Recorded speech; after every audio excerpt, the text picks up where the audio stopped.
Ça va maintenant? Ouais, ça va. Il a l'air.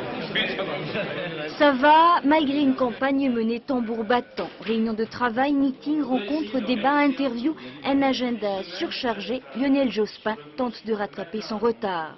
Sa campagne est plus courte que celle de ses principaux concurrents, Jacques Chirac et Édouard Balladur. Il n'est entré dans la course que le 5 février, après le plébiscite des militants socialistes. Ce retard, un inconvénient qui ne serait pas un handicap.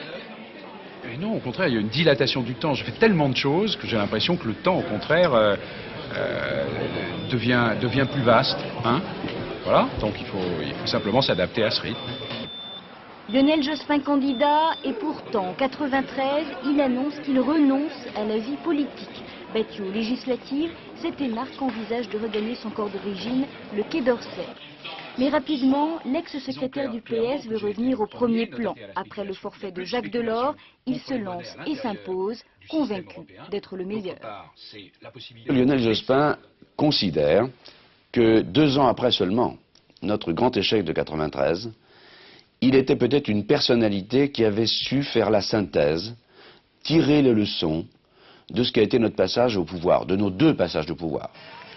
Lionel Jospin qui assume l'héritage des 2 septennats Mitterrand tout en prenant acte des erreurs commises. Lionel Jospin qui veut incarner le mouvement avec un programme résolument social. Le prochain président de la République, Lionel Jospin, tu as la parole. Face au malaise des banlieues, il ne propose pas de grands chantiers mais des mesures concrètes ciblées sur le quotidien, par exemple un soutien accru aux associations de quartier. Quand on mène une politique de logement social, comme je le propose, avec des financements, quand on mène une politique d'augmentation des salaires, quand on mène une politique de réinsertion pour remettre les jeunes au travail, on apporte toute une série d'éléments qui servent et qui nourrissent la politique de la ville. Donc il y a à la fois une politique globale, économique et sociale, et puis il y a une politique dans les quartiers. Dans cette campagne, le porte-drapeau socialiste joue son va-tout, relooké, moins crispé face aux électeurs, plus offensif envers ses concurrents de droite. Lionel Jospin tente de casser son image de protestant austère. Soutenu discrètement par les ténors du PS, il avance seul face aux électeurs, dessinant pas à pas son destin de présidentiable.